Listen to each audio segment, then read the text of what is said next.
You make it feel like it's the arcade when we're playing pixel out until the day breaks. We'll keep breaking down, there's something next to play. Things change, the score is rising as the screen fades. They ain't over when you stay. Now who's that saying they're the pinball wizard? He moves too slow with his probably little... Woo! This is the fight guy, UFC Abu Dhabi, Whittaker versus RDR, just wrapped up a few minutes ago. I'm going to break down the entire card. I have clips from all the best moments, the finishes from the card. I did very well in picks. If you follow me on Twitter, you might have made 20 times your money. It was a great card for the most part. Some great fights, great finishes. Let's get into it, starting with the very first fight on the prelims, and we'll end with the main event. Here we go. First fight on the card, Martin Buday took on Marcus Buchecha. I thought Marcus Buchecha would be good enough to get this fight done, but I was proven wrong. I mean, I bought into all the hype. I knew after Martin Buday's last fight, he's a lot better than he looks, and he was certainly the more well-rounded fighter in this match. Marcus Buchecha, he was very one-dimensional, like I said he would be. I thought he would be good enough. I thought an IBJJF world champion would be able to find the submission in there, but he just was not great on the feet. I know he landed about the same total strikes, but he lost control plenty of times on the ground. I gave him the first... No. Which round did I give him? I don't even remember which round I gave him. It wasn't a very memorable performance. I don't think Marcus Buchecha is good enough to be UFC caliber, but then again, the heavyweight division is very skillless and oftentimes just relies on knockout power, which is another thing Marcus just does not have. Martin Buday had a great jab. He had great takedown defense, shut down all of Buchecha's takedown attempts in the first round, which I said if that happened, he would probably win a decision. That's what he did. 29-28. It wasn't a bad match. Wasn't the most interesting either. We'll get to a boring match on the prelims. One of the most boring fights I've seen in months, but it was not this one. Muhammad Yahya took on Stephen Nguyen. We went with Stephen Nguyen to get the knockout win, and he did. Stephen Nguyen did win. This was a great fight. A lot of action in the short 2 rounds. Stephen Nguyen had the most knockdowns, I believe, in a UFC fight at 6 knockdowns in the first round. Or maybe the total fight. I don't remember. It seemed like he was knocking Yahya down every 30 seconds. Mohammad had his moments in the second round. He knocked Stephen Nguyen down as well. The guys went back and forth for a little bit. It was even the fight was very one-sided. It was very fun to watch, and you still had, you anticipated either guy could be finished at any moment. But yeah, after the second round, Muhammad Yahya's eye, I'll put a picture here, was swollen up like the size of a baseball inside of his skull sticking out. It was nasty to watch. The doctor stopped the fight. Stephen Nguyen got the technical knockout after the second round. It was a very fun fight. Unlike this next fight, Aslan took on Billy Elekana. Man, I believe in the first round, both guys landed 4 significant strikes. It was one of those fights. It felt like Torres Finney minus the grappling capabilities. It was very boring, very low volume. Aslan thought he won that fight. Billy Elekana landed a few more significant strikes each and every round. It also looked like his strikes were just a little bit more powerful. I expected more from Aslan.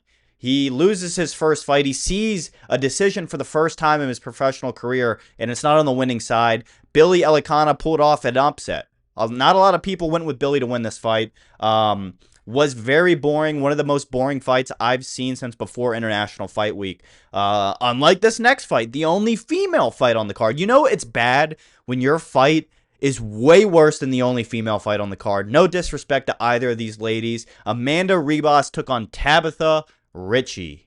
We went with the underdog upset, and we were right. Tabatha Ricci landed a nasty elbow inside of Amanda Ribas's eyeball socket in the second round. I want to say that she lost the first round. I'm going to give it to Amanda Ribas.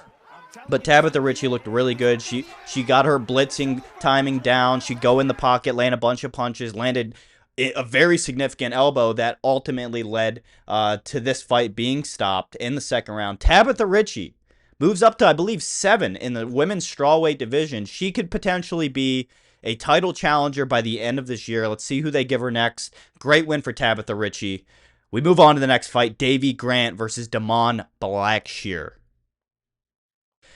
This was one of the couple ones I got wrong. I thought Blackshear would win this fight. I knew that Davey Grant was a better striker. I called that out, and his striking was way more technical, way more effective. His strikes, not only did he outstrike Blackshear 2-1, but every one of the strikes that he landed just felt like it hurt much more. Blackshear took Davey Grant down the first round, got a little bit busy. That's where most of his control time came from. I gave Blackshear the first round, and Davey Grant just came back to win the decision, winning the next 2 rounds, outstriking Blackshear, shrugging off any takedown attempts. It was pretty straightforward. Nothing crazy happened this fight. I think Blackshear might have gotten no knockdowns. I thought I remember him stumbling backwards at some point, but yeah, he was able to do his thing the first round, and then it was Davey Grant's game the next 2 rounds. So yeah, easy decision for Davey Grant there. Big upset here on the next fight. Muslim Salikhov took on Carlos Leal. I'll put the clip up here for you as always per finishes. Muslim Salikhov just shut Carlos Leal down in the first round. I knew he was a powerful striker. Both of these guys are. Carlos Leal, what he tends to do when he finds his knockout wins is he blitzes in, he hits you with a whole bunch of stuff, and then lands like a dirty uppercut or a powerful hook, something like that to shut you off. Muslim Salikhov will just go right in with the powerful strike, and that's what happened here. I'll put the knockout. Didn't really get much action. It was over pretty quick, so awesome knockout for Muslim Salikhov. Carlos Leal, he'll get back in there. You know, he'll rebound for sure. You live by the sword, you die by the sword. That's how he wanted to fight. And, you know, when you blitz in like that, you leave a lot of openings. So, great win for Muslim Salikhov. And I guess you could say a home crowd, as home as it gets. Last fight on the prelims. Let's go, man. I'm still riding the high of this one. Bryce Mitchell made his bantamweight debut against Saeed Nurmagomedov. Bryce Mitchell looked really good. I'm trying to replay how this fight went. Obviously, looking at the numbers, if you were to just look at the numbers of this fight, it would appear that Saeed dominated the striking game, which, you know, he was pretty effective on the feet, more effective than Bryce, but Bryce, you know, did enough to win each round. He listened to his corner. He made adjustments after the first round. He has this really good... I broke this down on my Bryce Mitchell seminar video. When I went to Bryce Mitchell's seminar about a month and a half ago, he taught this takedown called the tractor pull. That's what he calls it, the tractor pull. If you watch this fight, if you rewatch this fight, maybe you know what I'm talking about. But Bryce Mitchell would get these double underhooks against the cage, put his head up against yours, and then press his hips forward, and it just kind of flattens your back out like it's clothes hanging from a clothesline. And he's able to rotate his hips and kind of just drag you down really effortlessly if it's locked up properly. We saw that takedown attempt plenty of times. Bryce was 1 for 3 on his takedown attempts. That was his rate. He had almost 10 minutes of control time. That was the story of this match. Saeed would get momentum. He'd land a lot of strikes on the feet, and Bryce Mitchell would take him down at the right times. I want to say I gave Bryce the first and the third round. I think it was 19-19 going into third, and Bryce had a lot of control time. He did what he needed to do. Great debut for Bryce Mitchell in the bantamweight division. He could really be a problem there. He definitely does need to work on his striking. He mixes his striking and his takedown attempts together well, but he just needs to be more effective overall with his striking. But well-rounded enough. Gets the job done. Going to be a problem moving forward for sure. Fitting into a stacked division very well. We'll move on to the main card, which I got every pick on the main card right. Real quick before we get started in that, let me just show my picks here on media.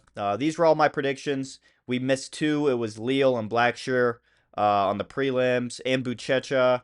And Billy Elekana. Yeah. We got dusted on the prelims a little bit, but there were some big upsets. Not a lot of people saw Leal. Not a lot of people, you know, I did mention Buday would probably win, but the Davey Grant and the Billy Elekana were big upsets in this card. The main card for me was pretty straightforward. I got them all right. Starting with Guskov.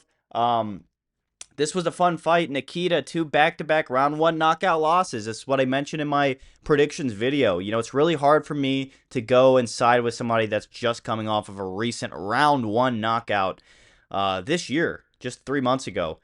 It's pretty much what happened here near the end of the round. Both guys were busy. Bogdan Guskov was more successful in the feet than I thought he would be. Really gave Nikita a problem. Eventually, he knocked him down. He ended up taking the back of Nikita Krylov near the end of the first round and just started to rain punches. I mean, Nikita was face forward in the canvas, Guskov was on his back and just throwing water balloons on his face. Ref had to stop the fight. Nikita took more damage this fight than he did against Dominic Reyes. I'm not saying that was a bad stoppage. It was a perfectly fine stoppage. But Dominic Reyes didn't really deal a lot of damage to him after he got knocked down. A couple punches. Here, he took a little bit more damage, so you got to look at how long a layoff is going to be. This could be it for Nikita Krylov. We were talking about it on the live commentary on X. But Krylov, 2 back-to-back round 1 losses, from like rank 7 or top 10 to now he potentially is going to be outside of the rankings, if not at 15. I mean, if he loses his next fight to an unranked contender, especially if it's a knockout loss, this has got to pack your bags. Good night. Thanks for coming for Nikita Krylov. Bogdan Guskov, now 4 straight finishes, I believe, in the UFC. He's won 5 of 6 fights, something like that. Really great win. He's going to be a problem moving forward. Yeah, this puts him in the middle of the rankings at light heavyweight. This was a big fight. Great win for Guskov. Another underdog win. We called it. And this fight was a pick'em, and we picked him right. Almabayev took on Jose Ochoa. This fight went exactly how I thought it would be. I didn't think Almabayev would be as effective with the grappling, but it was almost... it was more dominant than Bryce Mitchell. Because Jose Ochoa hardly had any control time, but Asu had 10 minutes of control time here. Same story outside of Jose not really having much control time. This is pretty much exactly how the Bryce Mitchell fight went. Asu Almabayev knew when to control Jose Ochoa, did a little bit of damage, went for a couple submissions.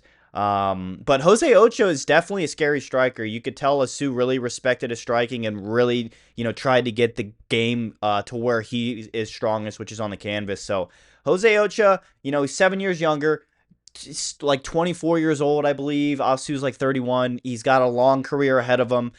This wasn't a bad loss. He didn't take a whole lot of damage. It just exposed some holes in his game in the grappling world. So, in the flyweight division, you gotta have good grappling, and you could be the best striker in the world. If you can't keep a guy off your hips for 10 minutes in a 3-round fight, you're never going to get anywhere in the UFC. So, not saying that's where Jose Ochoa's going. He definitely has potential. I thought he looked really good. He was very intimidating on the feet.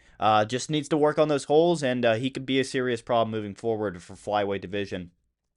This fight, I gave fight of the night. This card just wrapped up not even 15 minutes ago. I'm not sure what they awarded who, but in my opinion, this was clear fight of the night. Shara Magomedov took on Marc-Andre Barriault. Yeah, I thought Shara would win this fight, which he did. Dominated. He won every single round, but it was close. Don't get it twisted. I even gave Marc-Andre Barriault, I believe, the second round just because I'm a little bit biased. I wanted to make sure it was fair, but he did drop Shara Magomedov. I don't know why there was no knockdowns here. I guess it wasn't technically a knockdown. He didn't just completely reset his hard drive, but he booped him right on the nose, and he took a stumble back falling down, so... both guys had their moments. Shara, it was the bloodiest I've seen his face. It was a war. Both guys, looked really well, but Shara Magomedov just feels like he was in the driver's seat for most of this fight. If something wasn't going his way, he would clinch up and kind of reset, regroup, and then get back to work. The kicks were the story of this fight. Shara Magomedov's leg kicks, his body kicks, his elbows were very effective. Not a lot of people mentioned the elbows, but every time they clinched or got together, whenever they separated, Shara was dropping those elbows like there were bombs in Germany.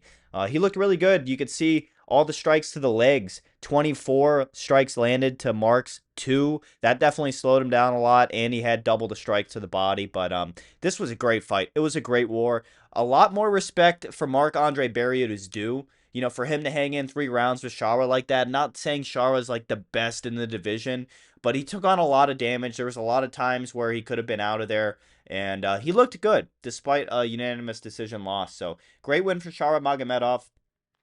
This fight, the co-main event, was another outstanding fight. It got pretty one-sided once the third round started, but it was a balanced fight. Petr Yan, Marcus McGhee went at it in the co-main event. I really wish this was a 5-round fight. It should be a 5-round fight. Anytime you have like a top 5 or top 3, contender fighting, especially if it's a co-main event, whatever, dude. Petr Yan looked really good. Typically, he's a slow starter. He kind of downloads your movements. He memorizes, your tendencies. He recognizes patterns, and then he really starts to put it on you after like the second round. But I did give Petr Yan the first round here. I gave Marcus McGhee the second round. I think he hit Petr Yan pretty hard. Both guys had their moments, but Yan had good control time. He had a lot of good kicks to the body. What else did Yan do well? What Yan did really well this fight was counter strikes. He's really good at protecting his body, bottling up like a spring. And when Marcus McGhee would blitz in, land a couple shots, Petr Yan would explode and catch him on the exit every time. That's what Petr Yan does really well. That's what he did really well this fight. And once the third round started, he pretty much controlled Marcus McGhee. I believe I'm remembering that right. Yeah, he controlled him against the fence, landed some strikes, just put the fight on ice. Maybe his corner told him, it's tied 19-19, maybe you're up. Just, control Marcus McGhee. He put a lot of damage, outstruck him 2-1. It was more effective maintaining his spacing, making sure he was where he wanted to be, just far enough away from Marcus McGhee, but not too far. Really good counter strikes, landed the harder shots, and had the control time. This was a great fight. It could have been fight of the night if the third round, was a little bit more exciting, but I get not wanting to take those risks when you've done enough. Great win for Petr Yan. He's back. He says he wants a title shot next. I believe this fight, defending your third ranked spot, puts you in line for a title shot next. If not, if you want to be a little bit more active, get your lick back in against O'Malley, because I think Petr Yan did win that fight. Story for another day. We move on to the main event. This was a great fight. Before I break the main event down, if you guys please could, it would help me out a ton. All you got to do is just go down to the bottom, press the thumbs up. That's it. It helps me a ton. I really appreciate it if you go and do that for me right now. Without further ado, Robert Whittaker, Reinier de Ridder. We picked Reinier de Ridder to win.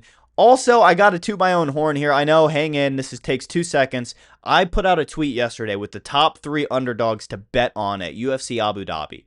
Reinier de Ridder hit, Martin Buday hit, and Bogdan Guskov hit. If you were to parlay those together just for shits and giggles, it would have paid 20-1.